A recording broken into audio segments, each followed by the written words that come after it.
کتنی بڑی بات ارشاد فرمائی، فرمایا لا تقنطوا من رحمت اللہ، تم نے میری رحمت سے نا امید نہیں ہونا۔ اللہ کی رحمت سے نا مالک کیا ملے گا؟ فرمایا ان اللہ یغفر الذنوب جمیعا، اللہ سارے گناہ معاف فرما دے گا۔ تو جن لوگوں کو اللہ کی رحمت پر نبی کریم علیہ السلام تشریف فرما ہے، امام غزالی نے لکھا ایک بدو آ گیا، دیہاتی سادہ آدمی، سادے بندے بھی سادے ہوتے ہیں، ان کا بھی اپنا طرز زندگی ہوتا ہے۔ تو بدو آ گیا، سادہ آدمی تھا، آتے ہی السلام علیکم لے کے نا تو کوئی بات ہی نہیں کی، سیدھا سیدھا ہی کہتا یا رسول اللہ صلی اللہ علیہ وسلم یہ بتائیں قیامت کے دن حساب کس نے لینا ہے؟ حضور فرمانے لگے بھائی یہ تو بڑی صاف سی اور مختصر سی اور سادہ سی بات ہے، حساب تو اللہ تعالیٰ نے لینا ہے۔ اب اس نے جو لفظ کہے اللہ کے حبیب کی آنکھوں میں آنسو آ گئے، کہنے لگے اگر اللہ نے حساب لینا ہے پھر انشاءاللہ کرم ہی ہوگا۔ تو حضور فرمانے لگے تمہیں یہ امید کس طرح ہے؟ تو عرض کرنے لگے یا رسول اللہ کریم جب غالب آتا ہے تو معاف ہی کرتا ہے۔ جب کریم کا غلبہ ہوتا ہے نا، کریم بندہ جب کسی پہ قبضہ کر لے تو پھر معاف کرتا ہے، تو اللہ تو سب سے بڑا مہربان ہے۔ وہ بات کی اور اگلا جملہ ہی کوئی نہیں کہا، وہ چلے گئے۔ تو حضور علیہ السلام نے اب اس بات پر رزلٹ دیا، فرمانے لگے کریم محبوب بندہ سادہ تھا، بات بہت بڑی کر گیا ہے، بڑی بات کر گیا، سادہ آدمی۔ میرے عزیز، اللہ کی رحمت پر جن لوگوں کو امید ہو، انہیں موت سے ڈر اور پھر جن کو محبوب کی ملاقات کا شوق ہو نا، ہم نے جان دے دی وعدہ دیدار پر، ہم سے وعدہ کیا گیا تھا کہ تم مرو گے نا تو تمہیں دیدار ملے گا، تو ہم نے جان ہی دے دی وعدہ دیدار پر، جان ہی دے دی وعدہ دیدار پر۔ اور پھر فرماتے ہیں نقد اپنا دام ہو ہی جائے گا، فرماتے ہیں ہم نے جان دی ہے اس وعدے پر کہ وہ ملے گا، تو امید ہے کہ یہ سودا ادھار نہیں۔ جیسے ہی قبر میں جائیں گے سامنے حضور کی زیارت نصیب ہو جائے گی۔ اس لیے لحد میں بھی عشق رخ شاہ کا داغ لے کے چلے، اندھیری رات سنی تھی سو چراغ لے کے چلے۔ یہ حدیث آپ نے بھولنی نہیں، یہ تنہائیوں میں یاد رکھنے کی روایت ہے، یہ تنہائیوں میں پڑھنے کی روایت ہے۔ یہ اپنے ذوق کو تازہ، جو لوگ کہتے ہیں نا وجد سرور کیف میں جانا چاہتا ہوں، وہ مشکات شریف کی اس حدیث کو دیکھے۔ اللہ کے حبیب علیہ السلام نے فرمایا لوگوں میں تمہیں بتاؤں قیامت کے دن اللہ تعالیٰ بندوں سے پہلا سوال کیا فرمائیں گے اور بندے اس کا جواب کیا دیں گے؟ یا رسول اللہ کرم فرمائیے بتائیے۔ تو کریم فرمانے لگے اللہ تعالیٰ قیامت کے دن بندوں سے سب سے پہلا سوال، اگرچہ بعض اور احادیث میں اور سوالات بھی آئے ہیں قیامت میں جو سب سے پہلے ہوں گے، لیکن اس حدیث میں یہ والا سوال حضور نے بیان فرمایا۔ حضور فرمانے لگے اللہ قیامت کے دن اپنے بندوں سے سب سے پہلا سوال یہ فرمائے گا کیا تم میری ملاقات کو پسند کرتے تھے؟ اوئے ہوئے ہوئے، کیا تمہارا ملنے کو جی چاہتا تھا؟ کبھی اے حقیقت منتظر نظر آ نہ لباس مجاز۔ اقبال کہتے ہیں تیرے کرم اتنے ہیں دل کرتا ہے تجھے دیکھیں، کبھی کبھی اے حقیقت منتظر نظر آ نہ لباس مجاز میں، لاکھوں سجدے تڑپ رہے ہیں میری جبین نیاز میں، تمہارا دل کرتا تھا مجھ سے ملنے کو؟ حضور فرماتے بندے عرض کریں گے مالک بڑا دل کرتا تھا۔ تو پھر اللہ فرمائیں گے یہ گفتگو کی معنویت تو دیکھو یار، اس کا حسن تو دیکھو۔ اللہ پھر پوچھیں گے کیوں دل کرتا تھا تمہارا؟ دل کرتا تھا تو کیوں کرتا تھا؟ عرض کریں گے مالک اس لیے کہ ہمیں امید تھی کہ تو معاف بھی کر دے گا، رحمت بھی فرمائے گا، اس معافی کی امید پر دل کرتا تھا تو ملے۔ حضور فرماتے ہیں پھر رب فرمائے گا مجھ پر واجب ہے، میں نے اپنے کرم سے واجب کر لیا ہے کہ آج تمہیں جنت عطا کروں گا۔ یہ جو ملاقات ہے نا، ملاقات کہ وہ ملیں گے، ان سے ملاقات ہو۔ عمر بیت گئی نا نام جپتے، عمر بیت گئی نا تذکرہ کرتے، ہم سے بھی لوگ پوچھتے ہیں کیا کمائی کی، کیا زندگی میں حاصل کیا، تو ہم کہتے ہیں شرق سے غرب تک ملک کے ایک کونے سے لے کر دوسرے کونے تک مدینے والے کی بات کی، حضور کا ذکر کیا ہے۔ نبی پاک کے میں اپنی حیاتی تو قربان تھی، وہاں ساری محمد محمد پکیندے گزر گئی ساری۔ یہ اعزاز ہے، یہ کرم ہے۔ اب کیا ہوتا ہے، گناہگار لوگ ہیں، اتنا بڑا دعویٰ تو نہیں کر سکتے، لیکن دل تو چاہتا ہے نا کہ چلو جس کا نام لیا ہے اس کی کبھی زیارت بھی ہو، کبھی ملاقات بھی ہو، کبھی نظر کرم بھی ہو۔ کسی نے اپنے محبوب سے کہا تھا کہ ذرا ایک نظر مجھ پہ بھی کیجئے، تو قریب بیٹھے ایک شخص نے کہا یار تو نے بڑا دعویٰ کیا ہے، جو محبوب ہوتے ہیں ان کو تکلیف نہیں دی جاتی، تو کہتا ہے پورا چہرہ ہی تیری طرف پھیرے۔ تو پھر اس نے اس درویش سے پوچھا کہ میں بھلا پھر کیا کروں، میرا دل تو میرا بھی کرتا ہے نا، چلو یہ تو آپ کی بات ٹھیک ہے کہ اب میں محبوب سے کہوں کہ اتنی تکلیف کرے کہ میری طرف پورا رخ پھیرے تو ٹھیک نہیں، تو پھر بتائیں میں کیا کروں؟ تو اس نے کہا ان راہوں میں کھڑا ہو جا جن راہوں کی طرف وہ کریم دیکھتا ہے۔ چلو اسی با کردار کو دیکھتے دیکھتے بیچ میں تیرے اوپر بھی نظر، مجھ پہ محشر میں نصیر ان کی نظر پڑ ہی گئی، مجھ پہ محشر میں نصیر ان کی نظر، اوئے ہوئے اللہ کرے آپ کو بھی وہ لطف آئے جو مجھے آ رہا۔ کہتے مجھ پہ محشر میں نصیر ان کی نظر، یہ انتہائی عاجزی ہے کہنے والے کی۔ اس نے بالکل اپنے آپ کو ختم کر کے کہا کہ میں قابل تو نہیں تھا، اور میں پھر تکلیف دیتا کہ میری طرف دیکھیں، اسپیشل میرے لیے وقت نکالیں۔ پر کرم یہ ہوا کہ مجھ پہ محشر میں نصیر ان کی نظر پڑ ہی گئی۔ کہنے والے اسے کہتے ہیں خدا کا کرنا، کہنے والے اسے کہتے ہیں خدا کا کرنا۔ اللہ نے کیا کہ نظر مجھ پر پڑ ہی گئی، اور جب پھر پڑ گئی تو تیری ایک نظر کا کمال ہے اور میری زندگی کا سوال ہے۔ بس جب پڑ گئی تو سو پھر پڑ گئی۔ موت سے وہ بندہ کبھی نہیں ڈرتا جسے ملاقات کا شوق ہو، ملنا چاہے داتا علی اجویری سے اور موت سے ڈرے، ملنا چاہے حضرت غوث پاک جیلانی سے اور پھر موت سے ڈرے۔ زندگی گزری ہو علی علی کرتے پھر موت سے ڈرے، عمر بھر سیدنا عثمان غنی کی سخاوت کی بات کی ہو اور پھر جنت میں جا کے ان سے ملنے کا شوق پیدا نہ کرے، ساری زندگی سیدنا فاروق کا عدل بیان کیا ہو، ساری زندگی ان کے انصاف کا تذکرہ کیا ہو، پوری امت کو بتایا ہو کہ اگر جینا چاہتے ہو تو عمر کے رستوں پر چلو، اور پھر یہ موت سے ڈرے اور مر کے جناب فاروق اعظم کی زیارت کو پسند نہ کرے۔ جسے صدیق کی وفائیں یاد ہو، جنہیں جناب ابو بکر صدیق کا عشق یاد ہو، وہ پھر ان کی زیارت نہ کرنا چاہے اور ساری عمر حضور کی نعت پڑھی ہو۔ مانا نہیں آتا تھا پھر بھی کہا بلغ العلا بکمالہ کشف الدجا بجمالہ حسنت جمیع خصالہ صلو علیہ والہ سے نہیں ترجمہ آتا تھا، پر جب بھی کو پڑھتا تھا یہ بھی جھومتا تھا مولا یا صلی وسلم دائماً۔ میں آپ کو بتاتا ہوں توتلا آدمی، توتلا اور دیوانہ مجذوب بیچارہ، سمجھ نہیں، توتلا بولنا بھی ٹھیک نہیں آتا۔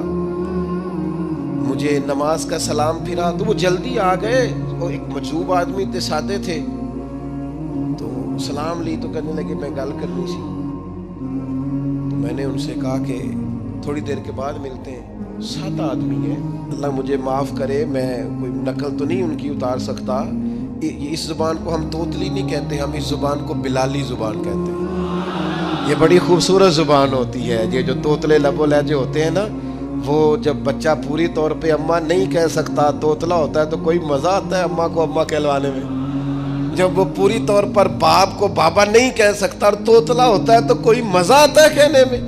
وہ جب دادی نانی دادا کہتا ہے تو دادے کا دل کرتا ہے یہ 100 بار کہے، چونکہ اسے کہنا نہیں نہ آتا، لیکن اس توتلاہٹ میں جو اس کو لطف آتا ہے۔ مجھے بڑے لوگ آ کے شعر سناتے ہیں، میں نے بڑے خوشگلو نعت خانوں سے زندگی میں سنا ہے، وہ صاحب میرے پاس آئے اور میں نے کہا بعد میں ملیں گے، تو سادہ آدمی ہے، مجذوب ہے، پورا شعور نہیں رکھتا، مجھے کہنے لگا مصطفیٰ جان رحمت کے بعد، مصطفیٰ جان رحمت پہ لاکھوں سلام کے بعد، یعنی معنی یہ تھا کہ سلام کے بعد، تو اب بڑے بڑے سریلے بندوں سے بھی بندہ سنتا ہے میرا دل کرے، اور میں نے جان بوجھ کے ان سے کہا دوبارہ کیا آج ذرا، کیونکہ توتلے تھے نا، میں نے کہا تو کہنے لگے مصطفیٰ جان رحمت پہ لاکھوں سلام کے بعد او میرے عزیز یاد رکھو ساری زندگی حضور کی نعتیں پڑھی، نبی پاک کے تذکرے سنے، اب موت سے ڈر جائیں؟ حالانکہ موت تو ایک پل ہے، پل سے گزریں گے تو سامنے اللہ کا دیدار بھی ہوگا، مدینے والے کی زیارت بھی نصیب ہوگی، تو زیارت ہوگی، اور ہر نظر کانپ اٹھے کہ محشر کے دن خوف سے ہر کلیجہ دہل جائے گا، اوڑھ کر کالا جبہ وہ آ جائیں گے اور سارے محشر کا نقشہ بدل جائے گا۔ یہ موت کا خوف نکالنے والی چیزیں ہیں، ڈر۔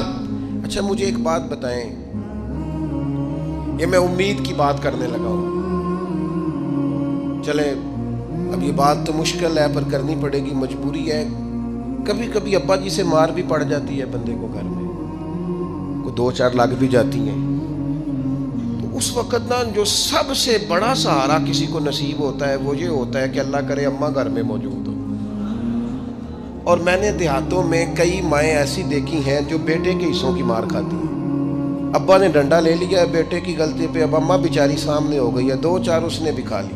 یہ بات آپ سمجھیں، موت کا خوف نکالنے کے مفہوم میں بات عرض کر رہا ہوں۔ اماں موجود ہونا گھر میں تو ابا سختی بھی کرنے لگے تو کسی وقت احساس ہوتا ہے کہ جناب یہ سختی نہیں ہوگی کیونکہ میری اماں، اور اماں پوری وکیل بن جاتی ہے، کہنی تو نہیں پتا وہ ہو گئی غلطی، وہ فلانے دے منڈے نے خراب کیتا ہے، حالانکہ ہو سکتا ہے اس نے اس کو بھی خراب کیا ہو، لیکن وہ اماں وکیل ہے، وہ وکالت کر رہی ہے اور وہ بے لوث کر رہی ہے، ہوتا ہے ایسے۔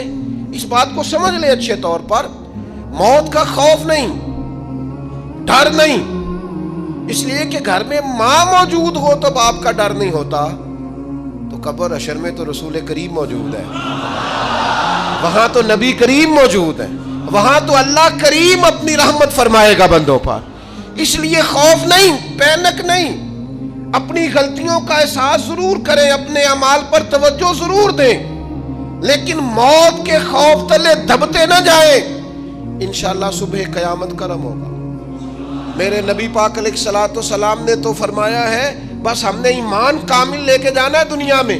حضور نے فرمایا ہے جس طرح 14ویں رات کا چاند چمکتا ہے اس طرح میرے غلاموں کے چہرے چمکیں گے قیامت کو۔ اللہ کے رسول صلی اللہ علیہ وسلم فرماتے ہیں جسم کے جن جن حصوں پر وضو کا پانی لگتا رہا وہ قیامت میں چمکیں گے، دور سے لوگ ان کا نور دیکھیں گے، پتہ چلے گا وہ محمد عربی کے غلام آ رہے ہیں۔ یہ کرم ہوگا صبح قیامت، یہ عطائیں ہوں گی، اس لیے مومن موت سے ڈرتا۔ سیدنا بلال حبشی رضی اللہ تعالیٰ عنہ، آخری وقت ہے، نزع کا عالم طاری ہے، اور یہ گفتگو دیکھیں غلاموں کی، آپ کی اہلیہ رو پڑی، کہنے لگی ہائے ہائے افسوس۔ حضرت بلال فرمانے لگے کیا ہوا؟ کہنے لگی افسوس ہے کہ آپ دنیا سے جا رہے ہیں۔ تو حضرت بلال نے مضمون ہی بدل دیا، سوچ کا زاویہ ہی بدل دیا، فرمانے لگے یہ افسوس کا مقام نہیں، یہ تو خوشی کا مقام ہے، اس لیے کہ میری آج آنکھیں بند ہوں گی، قبر میں کھلیں گی، مدینے والے محبوب سے بھی ملوں گا، حضور کے غلاموں سے بھی ملوں گا صلی اللہ تعالی علیہ وسلم۔ تو موت تو مقام مسرت ہے، اور اگر یہ مل جائے زندگی میں۔ ایک بدو ایمان لے آئے، ابن ماجہ میں موجود ہے، حضرت ابو ہریرہ رضی اللہ تعالیٰ عنہ حدیث کے راوی ہیں، فرماتے ہیں ایک بدو ایمان لائے اور انہوں نے حضور علیہ السلام کے ساتھ ہجرت بھی کی، ابن ماجہ میں موجود ہے۔ تو نبی پاک علیہ السلام نے نا انہیں ایک صحابی کے ساتھ کر دیا، وہ ان کے کام کاج میں مصروف ہو گئے ان کے ساتھ۔ تو حضور علیہ السلام نے نا ایک جگہ سے مال غنیمت آیا، تو طریقہ مبارکہ یہ تھا کہ مال غنیمت میں سب کو حصہ دیا جاتا تھا، اگرچہ وہ جہاد پہ نہیں گئے لیکن حضور نے انہیں بھی حصہ دیا۔ تو وہ صحابی تو رو پڑے، عرض کرنے لگی حضور میں اس کے لیے تو ایمان نہیں لایا تھا۔ حضور نے فرمایا پھر بتائیے، گرچہ حضور جانتے ہیں کس لیے لائے تھے؟ عرض کی حضور میں تو اس لیے ایمان لایا تھا کہ میں رب کی راہ میں لڑوں گا اور میں اپنی جان پیش کروں گا، میں شہادت کے لیے ایمان لایا تھا، مجھے یہ مال دولت نہیں چاہیے۔ تھوڑی ہی دیر گزری کہ ایک اور مارکے کا اعلان ہو گیا، جنگ کا اعلان ہو گیا۔ حضور نے فرمایا چلو، وہ گئے اور چند ہی لمحے گزرے کہ وہ میدان میں اترے اور پھر شہید ہو گئے. صحابہ کرام ان کی مقدس لاش مبارک کو اٹھا کے محبوب کے قدموں میں لائے تو نبی کریم نے کیا خوبصورت بات ارشاد فرمائی. حضور فرمانے لگے دیکھو اس نے اللہ کی تصدیق کی ہے تو رب نے بھی اس کی تصدیق فرما دی. اور پھر یہ دو جملے محبوب کہتے کہتے اٹھے اور پھر حضور نے اپنا جبہ مبارک اتارا اور اتار کے فرمایا اس بندے کو نہ اس جبے میں کفن دے دو, اس میں اسے کفن دو, اس لیے کہ تو شہادت کے لیے ایمان لایا, موت کی آنکھوں میں آنکھیں ڈال کے جیا, اپنی زندگی کمزور نہ گزاری. مسلمانوں پہ کافر کا رعب طاری ہو گیا ہے. ایک تو ہوتا ہے نا کہ کوئی مدد کرنا, کوئی آگے بڑھنا, فلسطین کا نام تک نہیں لے رہے حکمران زبان سے, ذکر تک نہیں کر رہے, چینل ذکر نہیں کر رہے. اتنا رعب, اتنا کفر کا خوف, صرف اس لیے کہ ہمیں موت کا ڈر ہے. مر جائیں گے تو بستر پہ نہیں مریں گے, بیماریوں سے نہیں مر جاتے لوگ. خدا کے بندو اپنی زندگی میں اتنا خوف اگر موت کا پیدا کر لو گے. حضرت سعید ابن جبیر رضی اللہ تعالیٰ عنہ بہت بڑے فقیہ تھے. حجاج بن یوسف نے بلایا اور کہنے لگا میں تمہیں موت دینے لگا ہوں, مار دوں گا تمہیں. بڑا ظالم آدمی تھا, بڑے لوگ اس نے قتل کیے تھے. حضرت سعید رضی اللہ تعالیٰ عنہ مسکرا پڑے اور غصے میں آیا, کہنے لگا کیوں ہنستے ہو؟ فرمانے لگے تو بڑا بیوقوف ہے, تجھے کس نے کہا زندگی اور موت تیرے ہاتھ میں, یہ تو تب آئے گی جب میرا رب چاہے گا. کہنے لگا لے جاؤ ان کو اور جا کے قتل کر دو. تو وہ جب جلاد لے جا رہے تھے تو آپ اور کھل کے مسکرائے, ہنسے. یہ آپ کی طاقت ہے کہ موت کو دیکھ کے مسکراہٹ ہو, لبوں پہ تبسم رقصہ ہو, مسکرائے. جب آپ مسکرا رہے تھے تو اس کو اور غصہ آیا, واپس بلایا. کہنے لگا مسکراتے کیوں ہو؟ فرمانے لگے تیری جرت پہ مسکرا رہا ہوں, اور اس بات پہ مسکرا رہا ہوں کہ رب کتنا بے نیاز ہے, تیرے جیسے لوگوں کو بھی مہلت دے رکھی ہے. کتنا بے نیاز ہے, تیرے جیسے لوگوں کو مہلت دے. اور غصے, کہنے لگا میرے سامنے قتل کرو. حضرت سعید ابن جبیر رضی اللہ تعالیٰ عنہ نے منہ کعبے کی طرف کر کے پڑھنا شروع کیا, انی وجہت وجہی للذی فطر السماوات والارض حنیفا وما انا من المشرکین. آپ یہ پڑھ رہے تھے تو کہنے لگا اس کا منہ کعبے سے پھیر دو. کعبے سے منہ پھیرا تو آپ فرمانے لگے تو بڑا ہی بیوقوف ہے, میرا رب کو صرف کعبے کی طرف مقید ہے, وَلِلَّهِ الْمَشْرِقُ وَالْمَغْرِبُ فَأَيْنَمَا تُوَلُّوا فَثَمَّ وَجْهُ اللَّهِ. چہرہ پھیر دیا جب اس نے تو آپ فرمانے لگے مشرق بھی اللہ کا, مغرب بھی اللہ کا. اور اللہ فرماتا ہے تم جدھر بھی منہ کرو ادھر ہی اللہ کی رحمت ہے. یہ پڑھا تو اب اس نے لٹایا, اور جب وہ آپ کو قتل کر رہا تھا تو حضرت سعید ابن جبیر کی ایک زوردار آواز گونجی. فرمایا یاد رکھنا مجھے اسی طرح قتل کرنا جس طرح تم خود قیامت میں قتل ہونا پسند کرتے ہو. میرا آخرت پر یقین کامل ہے, محشر میں عدالت لگے گی, میں تمہیں قتل کروں گا میں. حضرت سعید ابن جبیر کی وہ جرت تھی کہ دربار سارا لرز گیا حجاج کا. حضرت سعید ابن جبیر رضی اللہ تعالیٰ عنہ کہنے لگے اللہ اسے میرے بعد کسی پر مسلط نہ کرنا, میرا قتل آخری ہو, میرے بعد نہ ہو. ڈر گئے لوگ, سہم گئے. اور وہ جو جلاد آپ کو قتل کر رہا تھا اس کے بھی ہاتھ کانپ رہے تھے. اتنی جرت, موت کا ایک منٹ کے لیے خوف نہیں. حضرت سعید ابن جبیر رضی اللہ تعالیٰ عنہ شہید ہو گئے تو اتنا خون نکلا, اتنا خون نکلا, اتنا خون نکلا, خون بند ہی نہیں ہو رہا. ایک طبیب بیٹھا تھا, ہانپتے کانپتے ڈرے ہوئے سہمے ہوئے. حجاج کہنے لگا اسے اتنا خون؟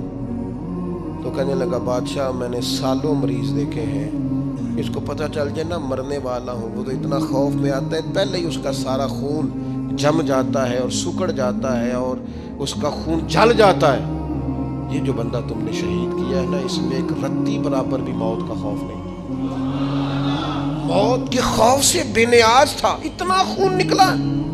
حضرت سعید ابن جبیر شہید ہوئے اسی دن حجاج کے پیٹ میں درد شروع ہوا. صرف 15 دن حجاج بعد میں زندہ رہا ہے, 15 دن, اور ساری رات تڑپتا تھا, کہتا تھا مجھے خواب میں آ کے پیروں سے گھسیٹتے ہیں. حضرت سعید ابن جبیر چلاتا تڑپتا 15 دنوں کے اندر. طبیبوں نے کہا تیرا جو مرض ہے یہ کوئی آسمانی عذاب ہے.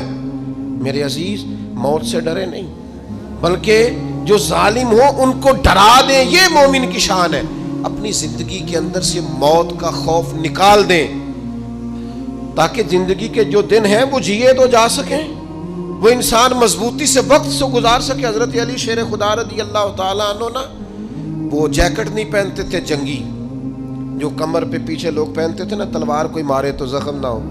تو کسی نے مولا علی شیر خدا رضی اللہ تعالیٰ عنہ سے فرمایا پشت پر آپ وہ جیکٹ نہیں پہنتے لوہے کی؟ آپ فرمانے لگے پشت تو دکھانی نہیں تو کہنے لگے موت سے ڈر نہیں آتا؟ فرمایا بالکل بھی نہیں، اور فرمایا مجھے بالکل ڈر نہیں آتا کہ میں موت پر آ گروں یا موت میرے اوپر جا گرے۔ ہم تو شہادت، حضرت خالد بن ولید رضی اللہ تعالیٰ عنہ ایک دن نوجوانوں کو خطاب کرتے کرتے کہنے لگے موت سے کبھی نہ ڈرنا، میں نے ساری زندگی جنگوں میں گزاری ہے، میرے وجود پر ایک ذرہ بھی جسم کا حصہ ایسا نہیں جس پر زخم نہ ہو۔ اور جو کہتے کہتے رو پڑے، فرمانے لگے، یہ بات کرتے کرتے رو پڑے، فرمانے لگے دیکھ لو زندگی ساری میدانوں میں گزاری ہے، لیکن شہادت اللہ تعالیٰ نے میرے لیے وہاں نہیں لکھی تھی، یہاں اللہ تعالیٰ نے اپنی رحمت کے لیے موت میرے لیے لکھی تھی۔ تو یہ تو اللہ کا کرم ہے۔ قریب ایک بزرگ صحابی اور بیٹھے تھے، فرمانے لگے آپ کی نیت شہادت کی تھی، انشاءاللہ آپ قیامت میں شہیدوں میں ہی کھڑے کیے جائیں گے۔ تو میرے عزیز خوف نہیں موت کا۔ آخر میں 2-3 گزارشات عرض کرنی ہے۔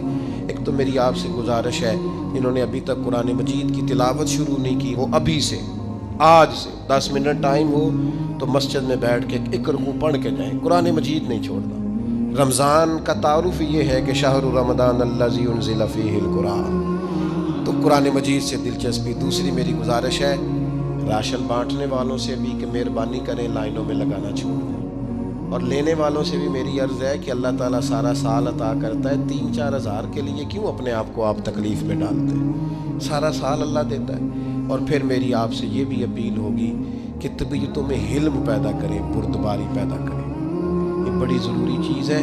مثبت سوچیں لائیں، روزہ ہماری تربیت کرتا ہے۔ اور پھر آپ سے یہ بھی اپیل کروں گا، رمضان شریف کی مقدس گھڑیوں میں صرف اپنے لیے نہیں سوچے، امت کے لیے سوچیں، بالخصوص فلسطین کے مسلمانوں کے لیے کم از کم دعا مومن کا ہتھیار ہے، وہ تو جم کے کریں اللہ کے حضور۔